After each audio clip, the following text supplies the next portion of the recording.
Como tomar decisões segundo a vontade de Deus. Somos fazedores de escolha. É meu arminiano, não é isso aí? Muitas vezes a gente acredita que tomar decisões segundo a vontade de Deus é esperar que chova no algodão. A gente pensa que nós devemos procurar sinais externos, algum tipo de sinal vindo do céu, como um anjo, como um sonho dado, alguma coisa assim, pra gente poder tomar as nossas decisões. Pastor, eu quero comprar uma casa, mas tô orando e Deus não me responde se eu deveria fazer ou não. Já ouviu essa conversa? Pois é, ou então você tem aquele sentimento, não, tô com uma espécie de sentimento de que eu devo ir por ali, eu tô sentindo que eu devo ir por outro lado, e eu construo a minha escolha, o meu ato de fazer uma escolha, em simplesmente algo subjetivo demais. E como é que a gente toma decisão segundo a vontade de Deus? De verdade, segundo a Briba. Então fica aí, Que o vídeo de hoje não é arminiano, mas vai te ajudar a fazer escolhas segundo a vontade de Deus.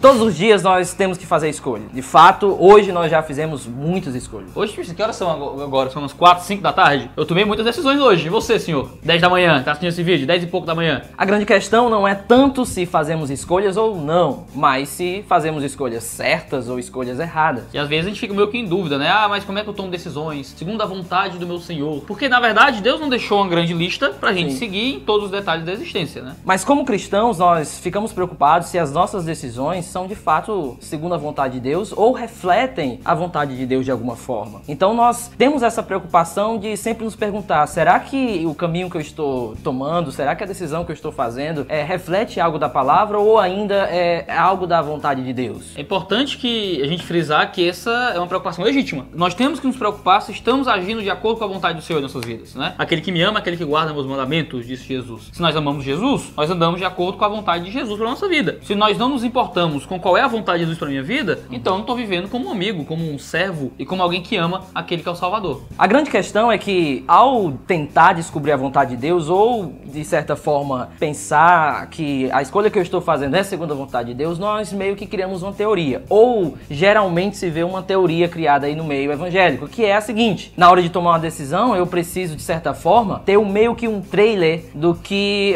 o tipo de decisão ou a decisão que eu devo tomar. É como se eu quisesse um pouquinho da soberania de Deus para que eu soubesse um pouco do futuro. Não precisa ser tudo, mas pelo menos um pouquinho do futuro para ter certeza que a escolha que eu estou fazendo é segundo a vontade de Deus. Geralmente a gente tem que procurar um profeta, um negócio, um anjo tem que vir para nos revelar, o pastor tem que trazer uma mensagem sobrenatural, tem que abrir sua Bíblia e se der sorte, deixa eu abrir aqui, vou tirar uma mensagem. Vamos lá. Tá aqui ao meio do século XXI.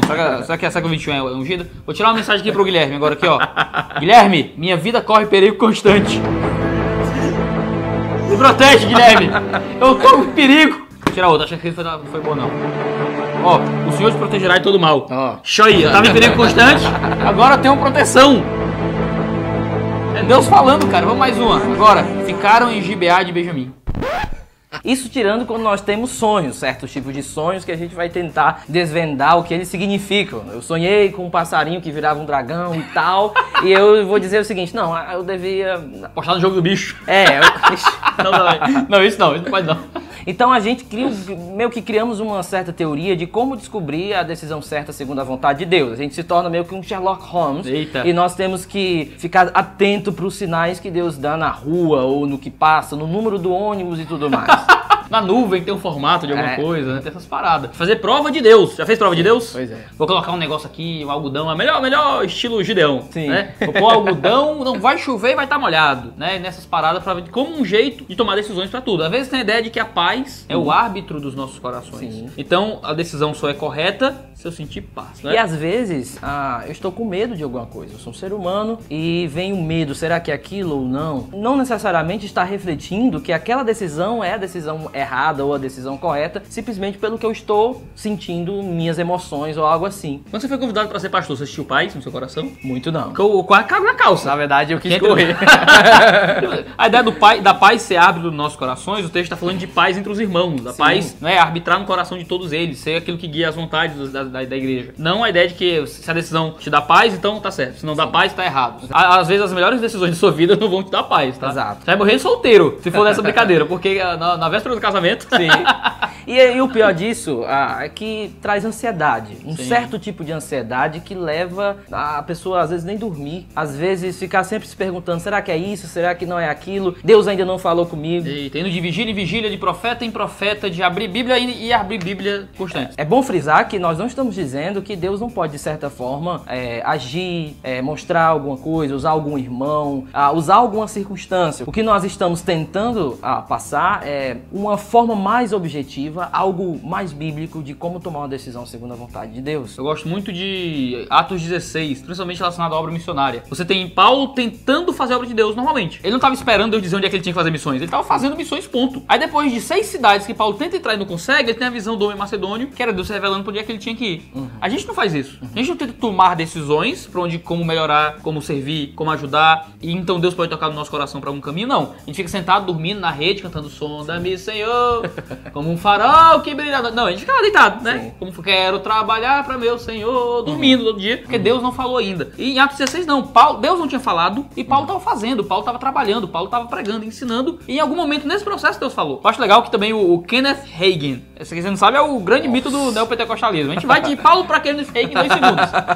E ele diz no livro Pensamento Certo e Errado, coisa muito interessante. Ele diz assim, uma irmã chegou para mim e disse que tinha passado 3 dias jejuando e orando para que Deus revelasse a ela qual era a sua vontade. Aí o Kenneth perguntou, né? E qual é a vontade de Deus na sua vida? Que eu entregue folhetos, faça trabalho pessoal e cuide dos carentes. Aí ele perguntou, minha filha, se tivesse me perguntado antes, eu tinha poupado esses 3 dias. Entendeu? Porque isso é o que Deus quer para todo mundo. E essa é uma coisa que o Kenneth Hagin fala que é interessante. Né? Uma. Talvez só essa. Deus revela a sua vontade, ela já é revelada e já é um instrumento para nossa tomada de decisões nos casos gerais, né? E nos casos específicos. Quando nós olhamos para os nossos casos específicos, por exemplo, com quem eu vou me casar, que faculdade eu vou cursar, geralmente a gente abre a Bíblia... Que faculdade, Jesus? Tentando encontrar algo... Povo. Povo é o quê? O povo. Aqui é o povo, é jornalismo. Deus falou, certeza. Então a gente tenta encontrar algo que não está na Bíblia. E aí quando nós tentamos encontrar algo que não está na Bíblia, a gente tenta partir para outros meios que geralmente não são os meios que Deus determinou ou o meio mais sábio que nós poderíamos tomar ou ir para tomar a decisão. Então como é que a gente toma a decisão segundo a vontade de Deus se a vontade de Deus não está totalmente 100% disponível pra gente o tempo todo? Porque não está, viu? Só pra você ficar mais tranquilo no seu coração, não está, tá? Você ora, você pede para que Deus lhe guie, lhe mostre o caminho certo, mas nem sempre você vai ter uma placa escrita vá, Iago, vá, compre a casa tal, case com a fulana. Isso não aconteceu na sua vida sempre, e às vezes que acontece, às vezes é errado. Sabe essa parada, né? Sim. Você tá namorando uma menina, chega o profeta e diz, olha, não é essa não, é a outra. Sim. E tu acha que Deus vai revelar a vontade pra você? Assim, tudo me indica que isso aqui é o mais certo, é o que mais glorifica o nome de Deus, é o que vai melhorar as coisas, é o que vai ser certo, mas eu acho que Deus quer que eu vá pra esse lado aqui. Me parece errado, que parece ser o pior caminho, que parece... A gente acha que Deus revelar a sua vontade é necessariamente algo que vai vir emocionalmente, uma impressão forte no coração, ou alguma mensagem de um profeta, que vai contra toda a boa análise daquela situação. Porque, de certa forma, não dá pra meio que acessar um livro da nossa história que está no céu. Geralmente Sim. as pessoas dizem assim, mas pastor, tá escrito no céu a história da minha vida, Salmo 139, todos os dias da minha vida está escrito, e eu tenho medo de tomar uma decisão fora desse livro, fora do que está escrito. Deus tem o livro, chapa. É essa a questão. Outra questão é que o livro já está escrito. Tá escrito. Já está escrito. E às vezes a gente fica com esse medo de mudar o que está escrito. Não, já está lá. E se eu casar com uma pessoa que não é da vontade de Deus? Mas, moço, se tu casou é da vontade de Deus. Registra isso aí. Porque também, de certa forma, Deus não prometeu revelar cada detalhe da nossa vida, cada passo que nós devemos tomar. Então, às vezes, de fato, é difícil tomar uma decisão. Então, tem decisões nas nossas vidas que não vão ser fáceis de forma nenhuma e vai meio que nos deixar preocupados ou muitas vezes nos levar para um caminho meio do desespero até. E que decisão eu devo tomar? Então, 2 Dedos de Teologia está aqui para lhe tirar do desespero. Então, vamos dizer como tomar decisões segundo a vontade de Deus de forma bíblica. O que nós queremos oferecer é o caminho da sabedoria. E é isso. Qual é o caminho da sabedoria? Antes de tudo, é frisar a vontade revelada de Deus na Bíblia. Não é, né, levantar, abrir e procurar a mensagem, tornando-a como era no princípio de Senhor. Não, não sei como é que eu aplico Deus isso. é o que geralmente a gente chama de vontade moral de Isso. Deus, daquilo que ele revelou do que é certo ou errado de fato. É aquilo que toca o cerne da vida cristã, ou seja, o caminho da nossa santidade. Então Deus revelou na palavra aquilo que é a vontade vontade dele. 1 de Pedro fala muito bem, sede santos como eu sou santo. Então, de fato, Deus revelou aquilo que ele deseja para as nossas vidas no sentido de nossa santidade, que nos faz crescer espiritualmente, de fato. Eu devo matar aquela pessoa ou não? Não tem que ver a mensagem do céu, entendeu? Não existe essa ideia de que eu tenho que escolher isso. Não existe escolha para isso. Eu devo encher a cara de cachaça ou não devo? Tá, ó, é só ler. Tem muitas leis, muitos mandamentos que Deus já revelou, que já tá dito e que a gente tem que aplicar na nossa vida, que vai falar sobre coisas maiores e menores da nossa existência. Então, o primeiro ponto é que nós devemos olhar se aquelas opções, nelas, contém algo que vai contra a palavra de Deus. Fere algum princípio da palavra de Deus ali, então a gente já descarta de cara que isso aí já não é para uma decisão que nós devemos escolher. Agora, a vontade moral de Deus, ela pode, de certa forma, moldar também outras coisas. Por exemplo, será que nós estamos perseguindo o que nós queremos por orgulho? Vanglória. Ou vanglória. Por quê? Porque se for por vanglória ou por orgulho, isso está revelando algo pecaminoso também que vai contra a palavra de Deus. Então a lei moral de Deus, ela toca tanto na objetividade do ato externo, sim, quanto na subjetividade, na motivação interna. Ela prepara não só para nos mostrar o meio, se o meio é correto, mas também o nosso alvo. Qual é o alvo que nós estamos perseguindo? Se esse alvo, nesse sentido, é um alvo que glorifica a Deus, por exemplo. Se é um alvo que vai trazer mais glória para Cristo, mais edificação para a igreja dele. O segundo ponto, então, é que além de Deus ter nos revelado completamente a sua vontade na palavra de Deus, a sua vontade moral nesse sentido, nós também podemos tirar da palavra de Deus alguns princípios que nos ensinam que Deus nos deu um certo tipo de liberdade e responsabilidade na hora de fazermos as nossas escolhas. Por exemplo, Paulo fala lá em 1 Coríntios que nós devemos casar com quem for crente. Cristão, aquele que está no Senhor. Mas lá não está escrito o olho, a cor do olho dessa pessoa, a cor do cabelo dessa pessoa. Casarás com a loira de olho verde, se aleluia, é mais alto, se é mais baixo, não tá. Então existe um certo... Não, tem que ser baixo, baixinho são os melhores.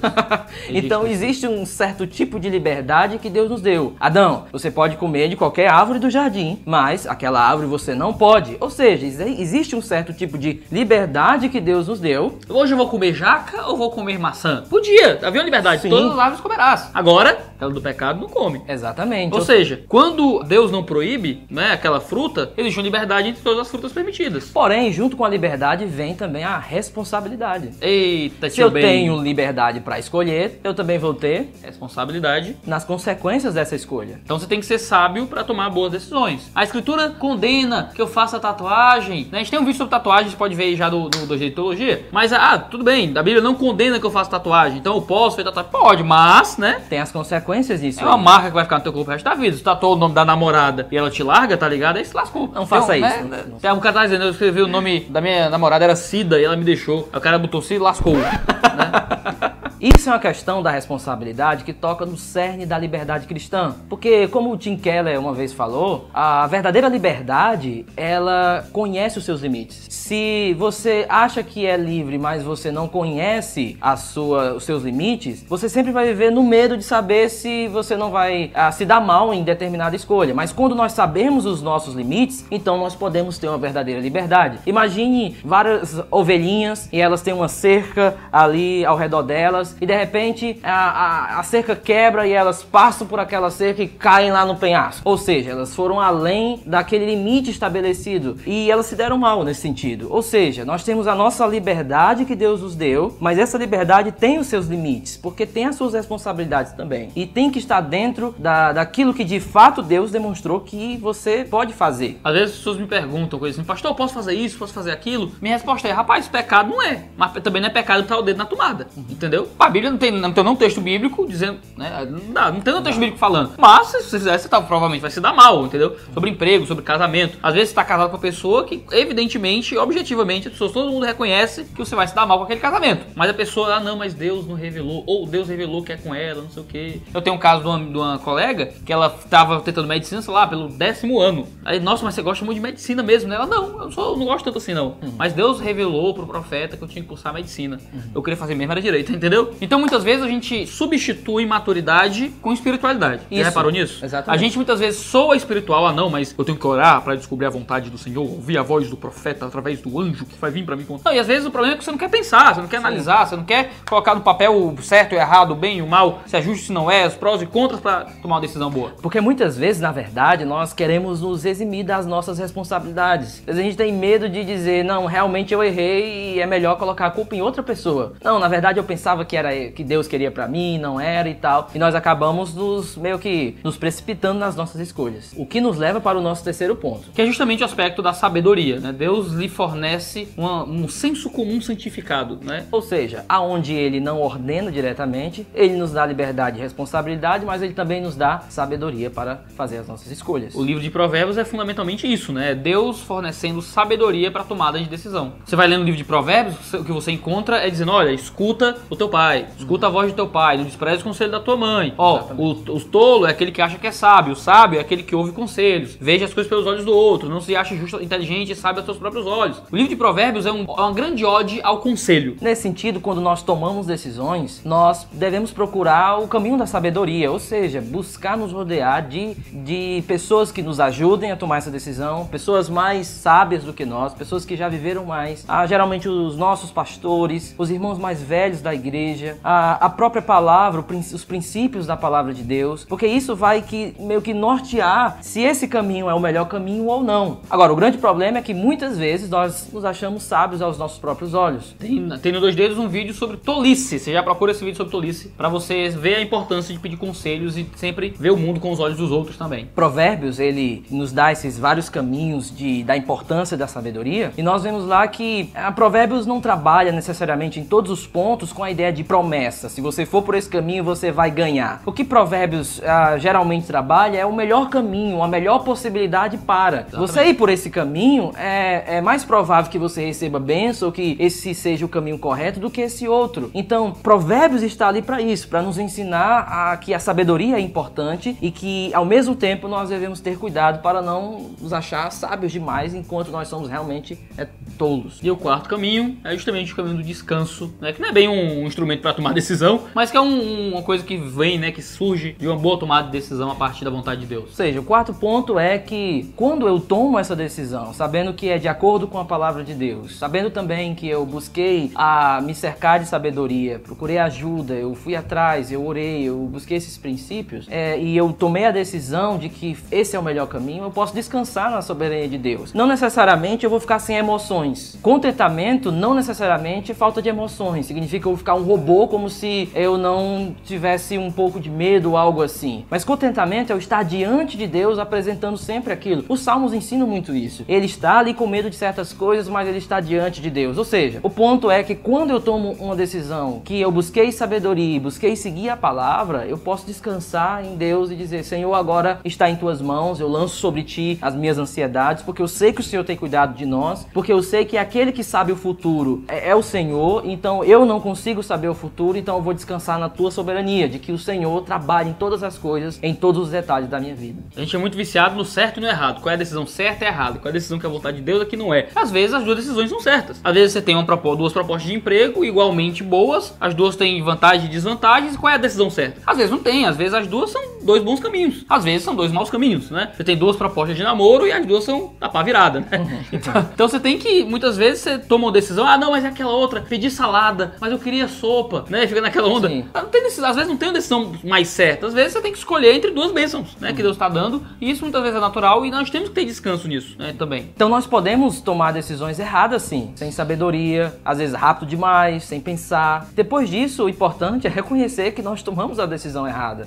Sermos humildes para dizer, não, essa decisão foi tola, eu não deveria ter feito isso. Se arrepender, às vezes nós não podemos mudar as consequências da determinada decisão. Por exemplo, se você acha que casou com uma pessoa, vamos dizer assim, por falta de sabedoria ou no momento errado e tal, você não pode simplesmente dizer vou separar, vou divorciar. Não era ela que era a vontade de Deus, né? Não existe isso. Não sei quem foi que disse isso, eu sei que minha mulher é a mulher de Deus pra minha vida, porque é o nome dela que tá na certidão de casamento. Se é o nome dela que tá lá, então é a mulher de Deus pra minha vida. Acabou. O Piper, né? o nome da minha mulher que tá lá, então acabou, era a vontade de Deus pra minha vida. Sim, eu não posso mudar a coisa, eu já tomei a decisão. Outras eu posso mudar de alguma forma as consequências. Mas de qualquer forma eu devo, na verdade, reconhecer a minha tolice, reconhecer que eu errei e entregar nas mãos de Deus de que Ele está agindo nessas circunstâncias também para trazer maturidade para minha vida, para mudar algo na minha vida, para me transformar mais em semelhança de Cristo. Eu diria mais, né? O caminho da oração é o caminho de conseguir seguir esse processo. Às vezes o caminho de pedir Deus me ajuda a tomar uma decisão de acordo com a tua vontade, não é porque vai aparecer um anjo na hora que você tá orando dizendo, eita, que o caminho é esse. Acontecia na escritura, né? Uma coisa que é prometido que continuaria acontecendo com o tempo, agora que a gente tem a revelação da palavra. O que a gente encontra é, Deus me ajuda a perceber o que é que a palavra de Deus diz sobre essa decisão, se é certo ou se é errada. Deus me ajuda a aplicar os princípios bíblicos para que eu possa tomar essa decisão específica de acordo com o princípio geral da tua vontade. Deus me ajuda a olhar para sabedoria e ver como é que as pessoas me dão conselhos e me ensinam a observar essas coisas. Deus me dá maturidade. E quando Deus te mostrar qual é o caminho dele, vai ser através de te fazer reconhecer qual é o certo, né? Qual é o... Rapaz, eu orei, pedi para Deus me ajudar, tenho orado com frequência e eu tenho percebido, antes eu achava que isso aqui era o melhor, agora eu tô percebendo as desvantagens disso aqui, tô percebendo a vantagem disso aqui. E assim Deus vai te guiando pela vontade dele. O problema é esse, a gente tem esse vício de achar que a vontade de Deus vai ser contra tudo aquilo que a gente acha que é o certo. E na verdade não, Deus vai te mostrar o que é o certo para te fazer escolher a vontade dele. Às vezes nós fazemos planos para as nossas vidas, nós traçamos as nossas metas e nós achamos que nós somos soberanos para cumpri-las. Mas não, nós não somos deuses, nós não temos soberania, nós não somos onipotentes. Então muitas vezes Deus vai sim interromper os nossos planos. Há caminhos que parecem bons ao homem, mas a resposta vem da mão do Senhor. Imagine, por exemplo, Maria se preparando para casar com José e tudo pronto e chega um anjo dizendo que ela vai ter um filho antes do casamento através de um milagre do Espírito Santo. É isso. Os sonhos dela, vamos dizer assim, ou os planos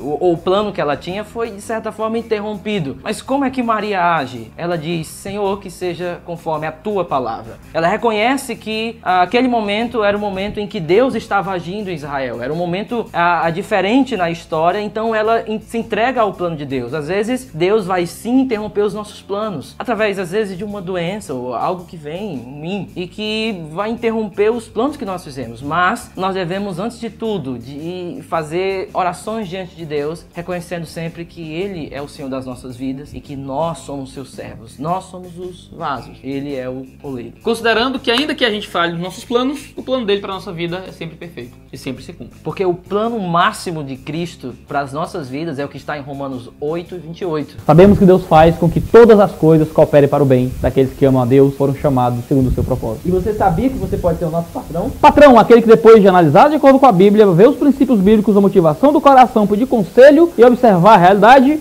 nos ajuda com 1, 2, 3, 4, 5 reais por mês aqui no site 2D Teologia. Você pode entrar lá e nos ajudar mensalmente, né, com o valor que você desejar, ganhando prêmios, né, ganhando recompensas pela sua generosidade, camisa, livro e coisas desse tipo. No site 2D Teologia tem o nosso podcast mensal, tem loja, tem blog, tem notícia, tem tudo lá. Acesse 2dteologia.com.br e a gente continua essa conversa maravilhosa por lá. Então valeu, negada! Tchau, tchau!